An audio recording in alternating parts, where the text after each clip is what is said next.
দেয়ালে ফুটে উঠেছে সাবেক রেলমন্ত্রী জিল্লুল হাকিম ও তার ছেলে মিতুল হাকিমের নির্মম নির্যাতনের ভয়াবহ চিত্র। সাঁটানো হয়েছে তাদের সন্ত্রাসী বাহিনীর সদস্যদের ছবিও।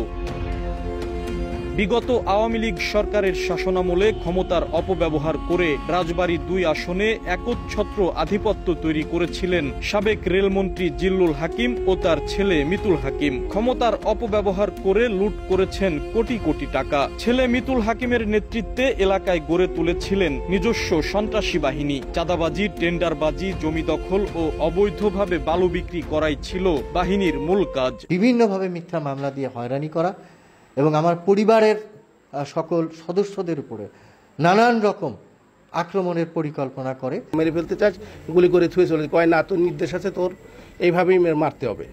তারা এইভাবে আমার মৃত্যু নিশ্চিত করে আমার 12 জায়গা, শরীরের 12 জায়গা ভেঙে দ্বিখণ্ডিত। তাদের বিপক্ষে কেউ কথা বললে চরম মূল্য দিতে হতো। রেহাই পাননি বিএনপি জামায়াতের নেতাকর্মী, বিভিন্ন শ্রেণী পেশার মানুষ, এমনকি নিজ দলের নেতাকর্মীরাও। নিহতের পাশাপাশি তাদের নির্যাতনে পঙ্গুত্ব বরণ করেছেন অনেকেই। অবৈধ নিয়োগে সহায়তা না করায় 11 বছর এক মাদ্রাসার অধ্যক্ষকে কর্মস্থলেই ঢুকতে দেননি তারা। আমাকে নিষেধ করা হয় যে তুই শিডিউল কিনবি না। আমি শিডিউল কিনতে আসি এবং শিডিউল জমা দিতে আসি।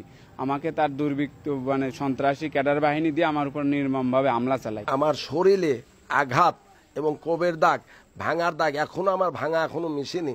তারপরে পুলিশ দিবন্ত অত্যাচারী করেছে। এমপি জিল্লাকে নির্দেশে আমার লাঞ্ছিত করে এবং বেতন ভাতা বন্ধ করে দেয়। আমাকে দীর্ঘ 11 বছর মাদ্রাসার দায়িত্ব পালন করতে দেয় না।